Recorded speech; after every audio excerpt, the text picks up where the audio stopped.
Welcome back to the Radiant Anesthesia channel, where we take each week or every other week to discuss some pertinent anesthesia topics and hopefully educate and make an enjoyable scenario in the process. That's correct. I am Dr. Ryan Cooper. And I'm Dr. Jeremy Bates. We're co-founders of Radiant Anesthesia, and today we're going to be talking about airways, type of anesthesia airway equipment that we use in the office-based setting, but also are commonly used hospital surgery centers as well. Yeah, and the airway, specifically airway modulation devices, things that essentially help oxygenate or provide oxygen to the patient while they are either having a surgical procedure or an in-office procedure that's less invasive. Correct. So we'll start here.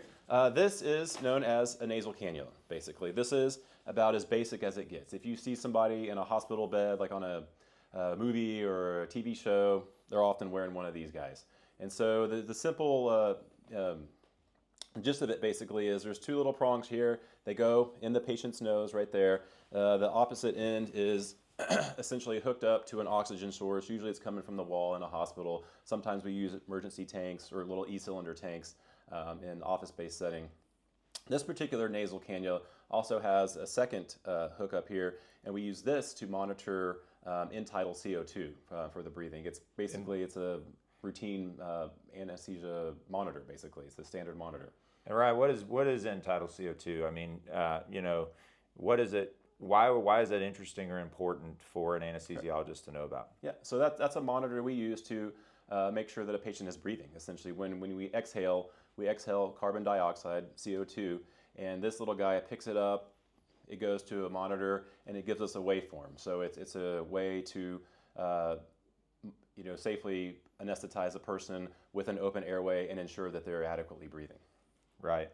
And obviously different disease conditions can alter end-tidal CO2, but in the instance of this device, the importance of end-tidal CO2 due to the lack of true precision is more to actually see the respirations occur, that someone is breathing. And obviously if it's extremely low, either the flows are very high or the patient's inadequately breathing. So just a couple kind of cues to give the anesthesiologist a little bit of a indication of the status of their patient. Correct.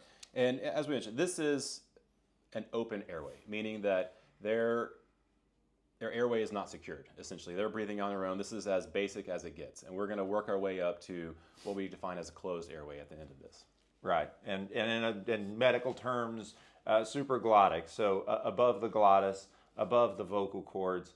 We're going to go through several different devices that are technically supraglottic, above the vocal cord. So there is no true secure component going down into the trachea or the windpipe. Yeah. So the next item that we are going to talk about is kind of layman's term known as the nasal trumpet, nasopharyngeal airway supraglottic. So this device inserts into the nose, oftentimes after the patient is asleep because it is stimulating. They'll use a little bit of lubrication on this device, and it goes basically through the nose and comes down in the posterior oropharynx, basically just kind of where the back of the tongue sits, but above the vocal cords and above the glottis, right? Yeah. So just a conduit or another route for that air to enter if once patients get a little bit of propofol or whatever anesthetizing drug they get, if they start to obstruct where their tongue kind of falls back in their kind of posterior oropharynx, this would allow a conduit, or if you think of it like a snorkel, for the air and oxygen to continue on down and provide some form of a pathway for flow. Correct. And the reason that's important is when we anesthetize people, their muscles, everything just kind of relaxes a little bit, and it causes people to obstruct. That's kind of like the biggest problem, or one of the biggest problems with open airways, is that the tongue falls back and they're attempting to breathe, but they're not able to move any air. So the nasal trumpet is something that we use to basically help prevent that from happening, and we can still provide an anesthesia for these people. Correct. So the other option for our supraglottic airways is this is an oral airway, and it functions similarly to the nasal trumpet, but it goes in the person's mouth. Basically, it hooks behind the tongue and just prevents that tongue from relaxing and having the patient obstruct, essentially. This is stimulating as well to put in. It's not something that you would want to do when a person's awake. It would cause them to gag pretty well. But when they're asleep, it's something that is extremely commonly used in the anesthesia world. Yeah, and like Ryan said, it is stimulating. But once it's in place, most patients tolerate it pretty well. But at the same time, the limitations of this device is if you are planning on working in and around the mouth, you now have basically something that's occupying 20-25% of the mouth that has to be moved around. And when you do move it around, that movement initiates that stimulation. So very convenient for a post-operative setting or a patient that's being worked on essentially from the mouth down, or even above the mouth, but just not in the mouth. Very, very convenient way to reduce obstruction. It's not an end-all be-all. Some patients can still obstruct. These do come in different sizes. The sizes are based on essentially the distance between the front of the mouth to the back of the oropharynx. Yeah, and I should mention too, or we should mention that these two devices, we do perform cases under anesthesia with just these, but these are very often used post-operatively or on induction as well, just to help ventilate patients. It's just something that you'll see patients rolling into recovery room very frequently, especially with oral airways in, just because they're still very sleepy. They haven't come quite out of anesthesia completely, and they're prone to obstruction still. And so the next device, which is commonly used in surgery centers and ORs all over, is called an LMA, and that's a laryngeal mask airway. So basically what this does is, if you kind of see what an oxygen mask does, it sits on your face. This is a mask that does the same function, just in the back of the oropharynx, the back of the mouth, throat area. And it creates a relative seal, has a little balloon on the end of it that is inflatable. And when you do inflate it, it's a relative seal. It's all based on anatomy. We won't call it a true seal, because if you have a mouth full of fluid and it sits there for a while, you can imagine kind of an inner tube sitting on the ground. If you flooded it with water, water's going to get up underneath it. Same idea. The mouth, it's only as good as the patient's anatomy, kind of pushing, kind of counterbalancing the balloon on it. So this is a very commonly used airway device, because it truly prevents obstruction in the majority of patients out there. The counter argument to using it is that it is still not a secure airway. You do not have anything down in between the vocal cords. And the vocal cords are controlled by musculature within the body, and one of the body's reflexes to protect the airway, protect the lungs from a pneumonia, protect essentially anything from getting into the wrong direction or going down that airway, is something called a laryngospasm, where those vocal cords will slap shut, and it's like a door essentially. Nothing's getting through there when those vocal cords are spasmed.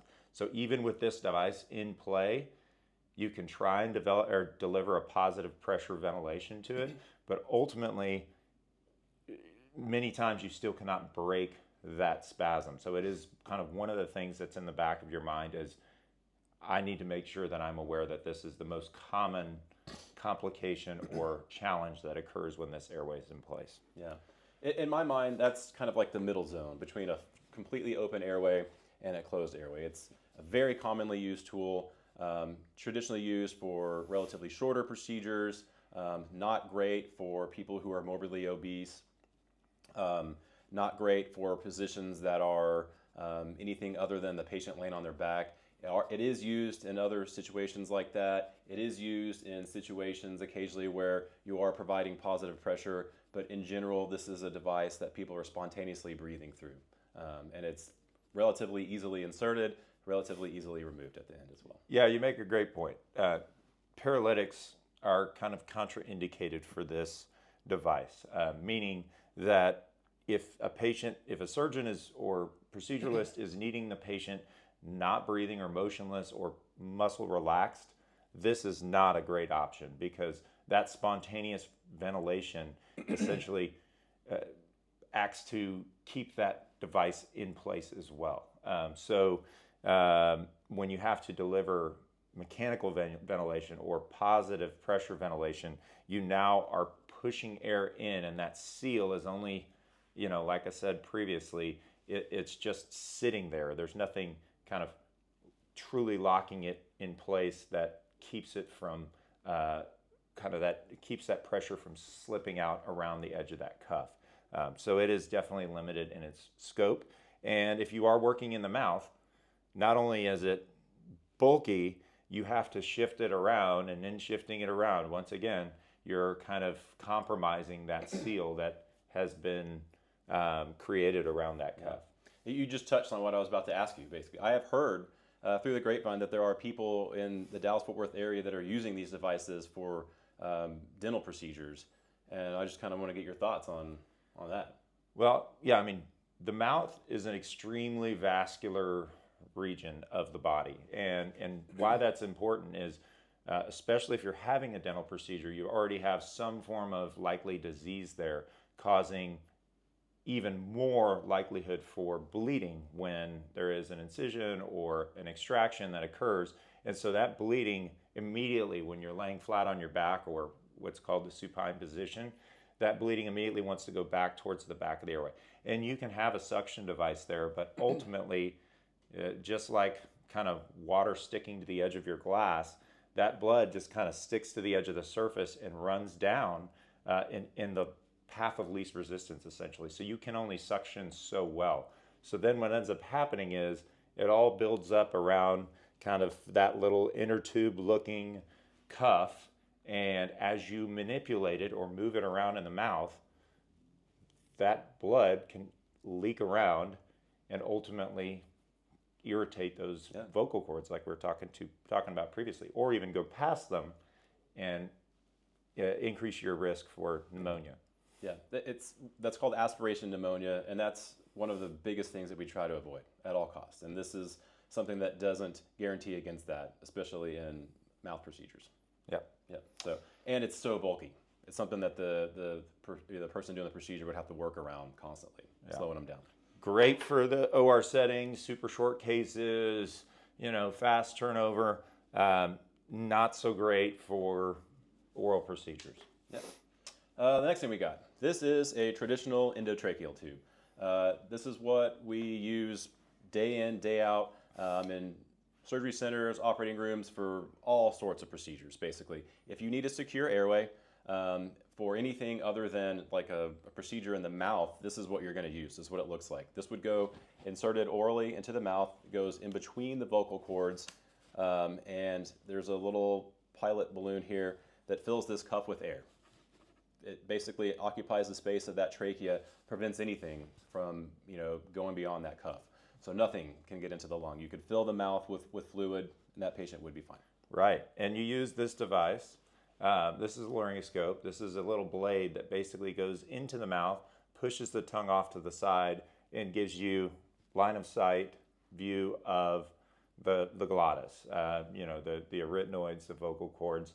That allows you to see the tube physically insert itself between those vocal cords. Like Ryan was saying, there is a pilot balloon at the end of this tube, and that pilot balloon is inserted just past the vocal cords and then inflated. And in the process of inflating it, now you have essentially a balloon in a pipe. It hugs the walls very well, and it is limited by the cartilaginous processes in the trachea that essentially give counter traction to that balloon. So it is not like the LMA we were talking about before that had no kind of counter force pushing back on it. The trachea actually pushes back on it in about 80% of the trachea, minus the posterior aspect, which is against the esophagus.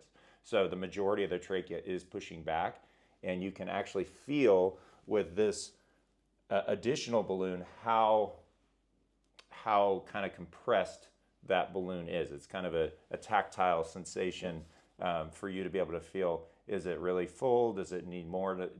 Does it need less? Yeah.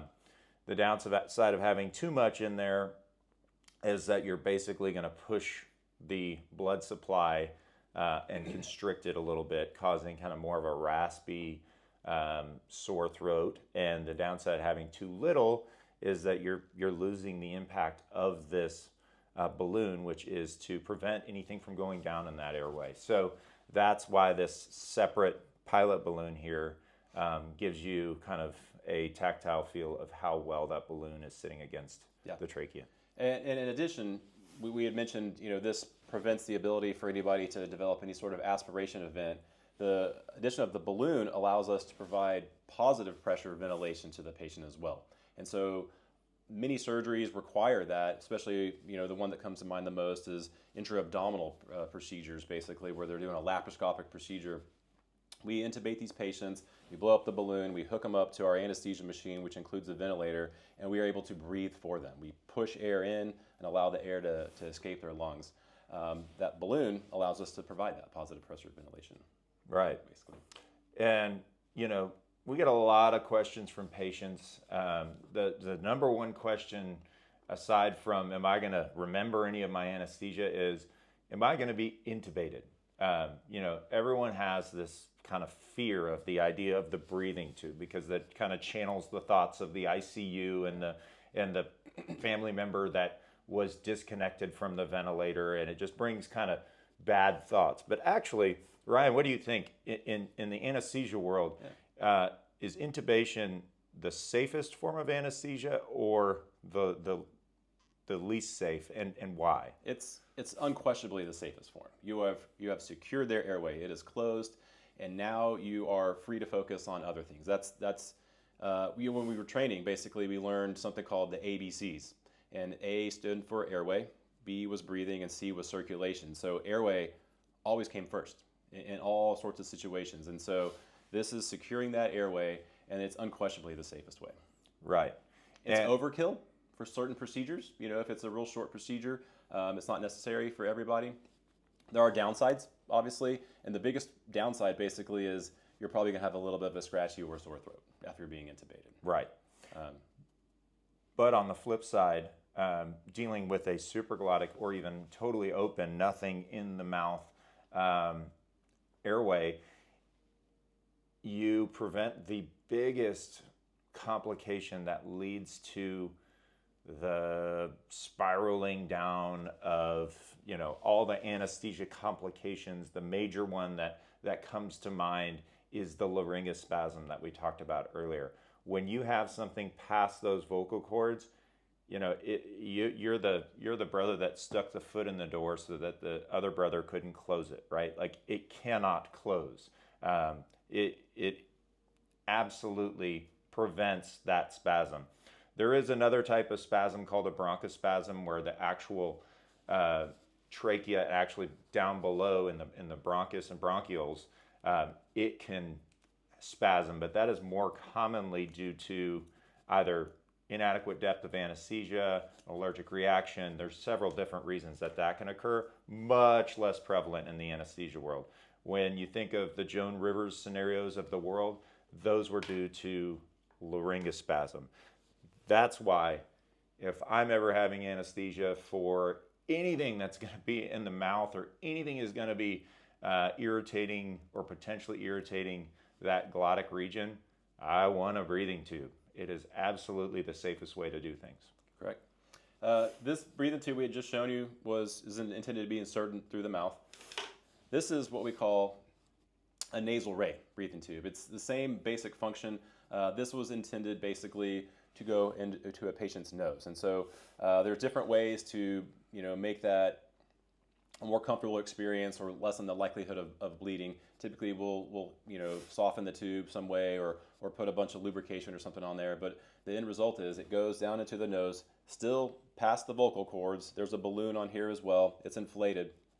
And this particular design, the shape of it is so that tubes in the nose, the rest of the tube where you hook up the oxygen goes up over their forehead, and it is completely out of the way of the person doing the procedure in the mouth, essentially. And so it gives them full access to a mouth with a secure airway. And when the patient's appropriately anesthetized, they're perfectly motionless and still.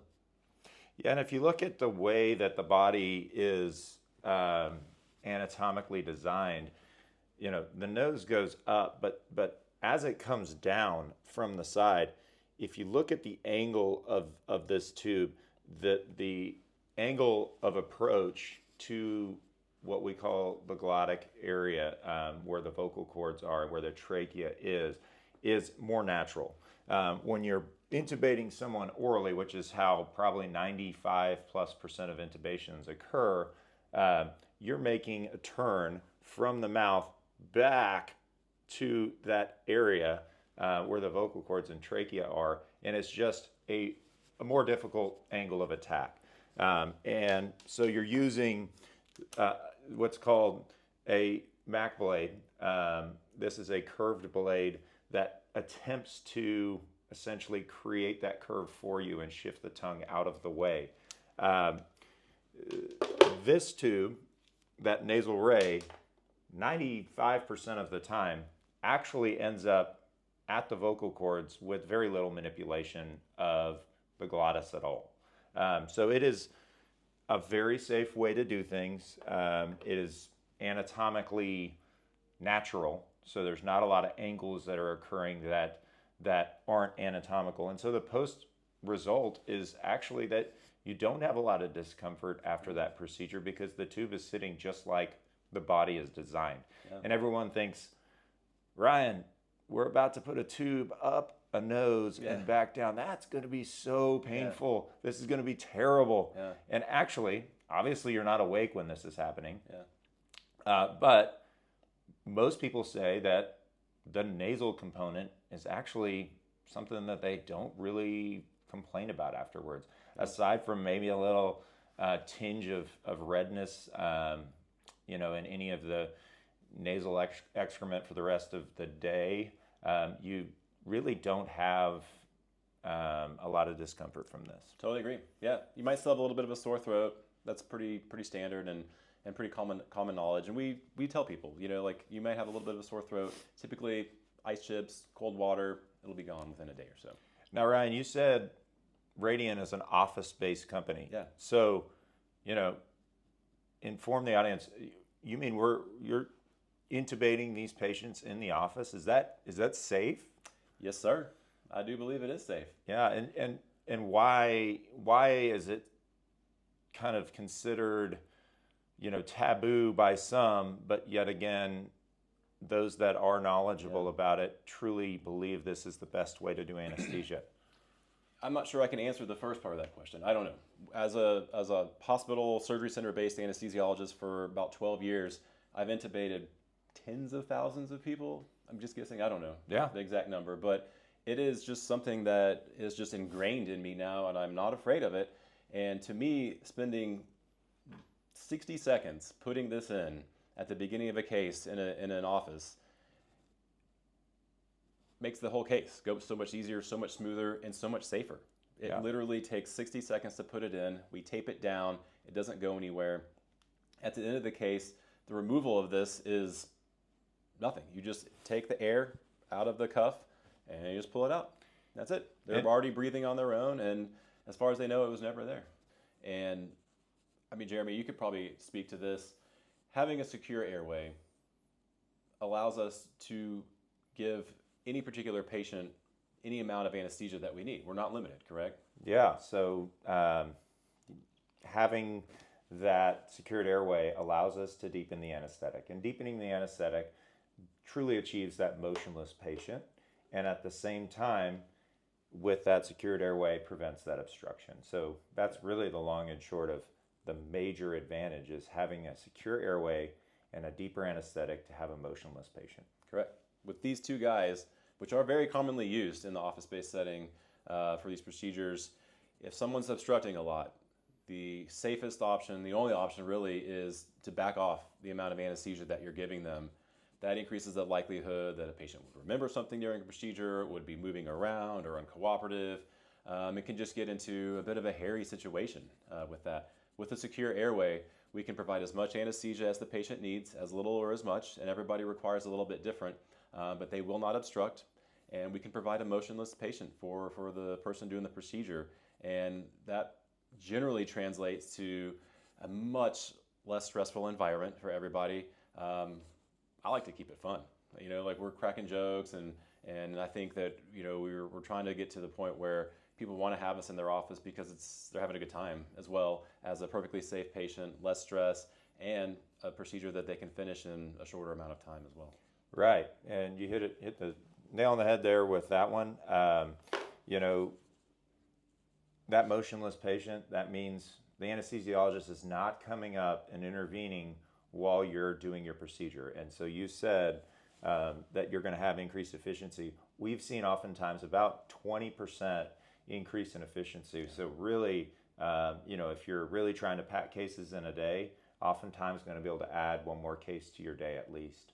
The other option is getting out to that golf course early, right?